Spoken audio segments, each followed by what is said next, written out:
लो जी, एक और वीज़ा लग के आ गया, तो फिर ट्रैवलिंग स्टार्ट होने लगी है। मुबारक हो सर जी। लेकिन मुझे ना हमेशा आपसे एक बात का गिला रहेगा, वो क्या? आपने माशाल्लाह आधी से ज्यादा दुनिया का सफर कर लिया है, तो लेकिन आपने कभी हमें बिठा के तफसील से बताया नहीं कि दुनिया के बाकी मुल्कों में और हमारे मुल्क में फर्क क्या है। अच्छा जी, हाँ जी। ये गिला है। लेकिन अगर मैंने बता दिया तो आपको अफसोस भी होगा और आपके मुंह भी बन जाएंगे।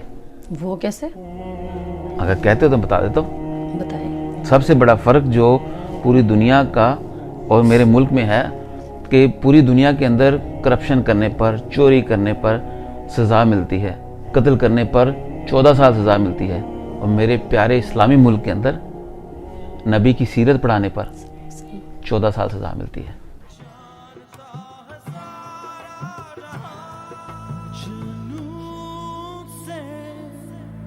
और इश्क से